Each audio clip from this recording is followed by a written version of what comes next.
الحمدللہ رب العالمین والعاقبۃ للمتقین والصلاة والسلام علی سید الانبیاء والمرسلین وعلی آلہ وصحابہ اجمعین، اما بعد، فاعوذ باللہ من الشیطان الرجیم، بسم اللہ الرحمن الرحیم۔ أَفَرَأَيْتَ الَّذِي كَفَرَ بِآيَاتِنَا وَقَالَ لَأُوتَيَنَّ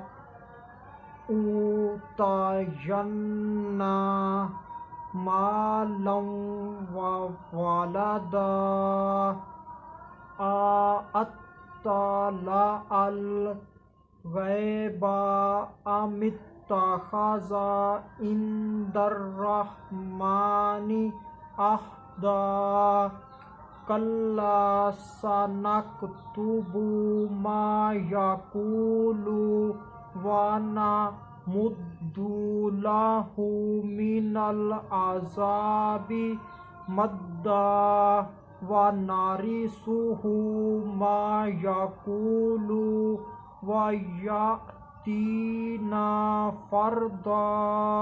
صدق اللہ العظیم۔ ان اللہ وملائکتہ یصلون علی النبی یا ایہا الذین آمنوا صلوا علیہ وسلموا تسلیما۔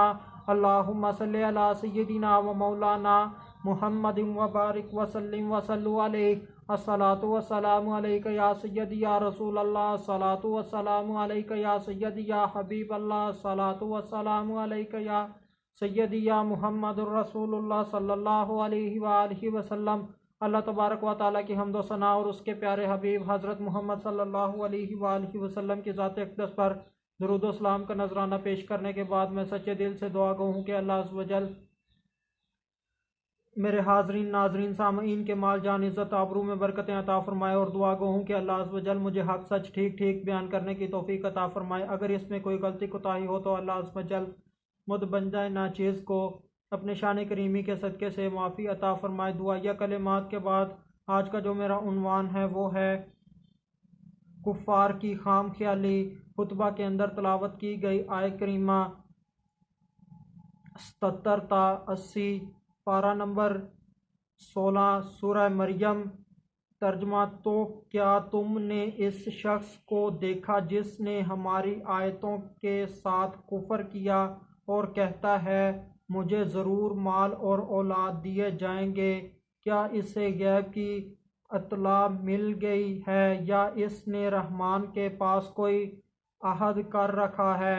ہرگز نہیں، اب ہم لکھ رکھیں گے جو وہ کہتا ہے اور اسے خوب لمبا عذاب دیں گے، اور وہ جو چیزیں کہہ رہا ہے اس کے وارث ہوں گے، اور وہ ہمارے پاس تنہا آئے گا۔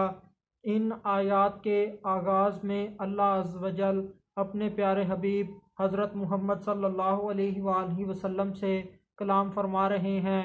اللہ عز و جل اپنے نبی حضرت محمد صلی اللہ علیہ وآلہ وسلم سے ایک سوال دریافت فرما رہا ہے۔ وہ سوال ان آیات کے آغاز میں ہے۔ اللہ عز و جل پوچھ رہے ہیں أَفَرَأَيْتَ الَّذِي كَفَرَ بِآيَاتِنَا، کیا پس دیکھا آپ نے اس شخص کو جس نے انکار کیا ہماری آیتوں کا؟ یہ اس آیت کے اس جز کے اندر کس شخص کی بات ہو رہی ہے؟ اس شخص کا نام کیا ہے؟ اس شخص کا نام عاص بن وائل سہمی ہے۔ اللہ پاک نے حضور پاک صلی اللہ علیہ وآلہ وسلم کو یہ جملہ کہا، اس کا پس منظر کیا تھا؟ وہ پس منظر سماعت فرمائیں۔ حضرت خباب بن ارت رضی اللہ تعالی عنہ کا زمانہ جاہلیت میں عاص بن وائل سہمی پر قرض تھا۔ حضرت خباب بن ارت رضی اللہ تعالی عنہ عاص بن وائل سہمی کے پاس تقاضا کے لیے گئے تو عاص بن وائل سہمی نے کہا کہ میں آپ کا قرض ادا نہیں کروں گا یہاں تک کہ آپ حضرت محمد صلی اللہ علیہ وآلہ وسلم سے پھر جائیں اور کفر کو اختیار نہ کر لیں۔ تو حضرت خباب بن ارت رضی اللہ تعالی عنہ نے کہا ایسا ہرگز نہیں ہو سکتا یہاں تک کہ تو مرے اور مرنے کے بعد اٹھے۔ تو عاص بن وائل سہمی نے کہا کیا میں مرنے کے بعد اٹھوں گا؟ تو حضرت خباب بن ارت رضی اللہ تعالیٰ عنہ نے کہا ہاں۔ تو عاص بن وائل سہمی نے کہا کہ تو مجھے چھوڑ دے یہاں تک کہ میں مر جاؤں اور پھر اٹھوں تو میں وہاں تجھے مال اور تیرا قرض وہاں پر ادا کر دوں گا۔ تو اس موقع پر یہ آیت کریمہ نازل ہوئی۔ بخاری جلد نمبر 2 صفحہ نمبر 68 حدیث نمبر 2275۔ اس شخص نے کہا کہ مجھے ضرور مال اور اولاد دی جائیں گے۔ یہ اس شخص کی خام خیالی ہے۔ اس شخص کو کیسے پتہ چل گیا کہ اسے مال اور اولاد دیے جائیں گے؟ اسے مال اور اولاد تو کیا موت کے وقت سے ہی اور بعض اوقات موت کے دنیا میں رہتے ہی عذاب شروع ہو جاتا ہے۔ جیسے ہی کافر مرتا ہے اسے موت کے وقت بھی، قبر میں بھی، حشر میں بھی اور دوزخ میں بھی ہمیشہ دائمی عذاب ہی ہوتا ہے۔ اسے مال اور اولاد تو کیا ملیں گے؟ یہ ان کی خام خیالی ہے۔ ہاں جو مومن ہیں اللہ عز و جل انہیں پاکیزہ بیویاں حوریں ان کے نکاح میں دیتے ہیں۔ اگر بندہ مومن ان سے صحبت کرے گا، اگر بندہ مومن چاہے گا کہ اس کے ہاں اولاد ہو تو اللہ عز و جل حوروں سے بندہ مومن کو اولاد کی نعمت سے بھی نوازیں گے، اور اللہ عز و جل بندہ مومن کو جنت کے اندر بے پناہ مال سے بھی نوازیں گے۔ کھانے کے لیے ان کے پاس میوے ہوں گے، گوشت ہوں گے، پھل ہوں گے، اور پینے کے لیے ہزاروں قسم کے مشروبات ہوں گے، پانی، شہد، دودھ اور شراب طہور یعنی کہ جنتی مشروبات ان کے پاس ہوں گے، اور پہننے کے لیے اعلیٰ قسم کی پوشاکیں ہوں گی۔ ان کے لیے جنت کے اندر عالی شان محلات ہوں گے، وہ تختوں پر تکیہ لگائے بیٹھے ہوں گے، ان کی مومنوں کی عظیم الشان شانیں ہوں گی۔ اللہ عز و جل مومنوں کو نوازیں گے، بہت کچھ عطا فرمائیں گے۔ کافر نے یہ کیسے کہہ دیا کہ اسے مال اور اولاد ملے گی؟ اسے تو صرف عذاب ہی ملے گا۔